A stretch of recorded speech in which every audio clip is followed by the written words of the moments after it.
आज हम आपको ले जा रहे हैं ऐसे एक देश की हिस्ट्री में जहाँ की कल्चर, डिसिप्लिन और टेक्नोलॉजी दुनिया भर में फेमस है और वो है जापान। तो चलिए सुनते हैं जापान की पूरी कहानी। क्या है जापान की पूरी कहानी, एक छोटे से वीडियो में। तो जापान की शुरुआत होती है एक लेजेंड से। यहाँ के लोग कहते हैं कि उनका पहला सम्राट था सम्राट जिमू, जो सन गॉड देवी के वंशज थे। लगभग आज से 2500 साल पहले जापान में बनने लगे थे छोटे छोटे किंगडम्स, फिर बनी एक इम्पेरियल रूल और आज तक जापान में सम्राट की पोजीशन बनी हुई है।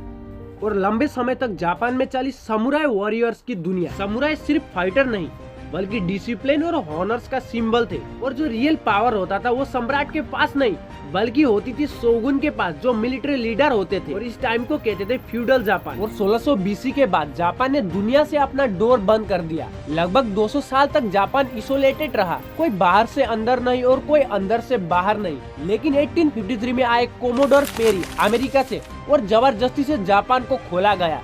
और यहीं से शुरू हुई जापान की मरम्मत, यानी जापान ने तेजी से मॉडर्नाइजेशन शुरू किया। और उसके बाद 1900 BC में जापान एक स्ट्रॉन्ग मिलिट्री पावर बन गया। और उसके बाद उसने चाइना, कोरिया और जगह पर कब्जा करना शुरू किया। और फिर आया उसके बाद वर्ल्ड वॉर 2, जहां जापान ने जर्मनी के साथ मिलकर लड़ा।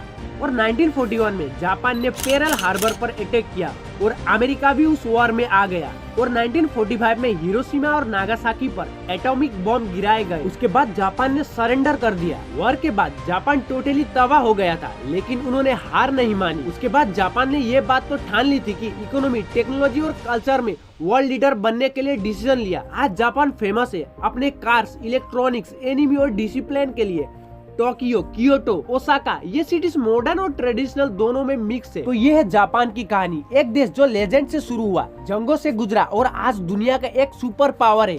तो मैं हूँ भार्गव शर्मा। तो आप देख रहे थे एक्सप्लेनर नॉर्थ ईस्ट पर the entire history of Japan की एक छोटी सी कहानी।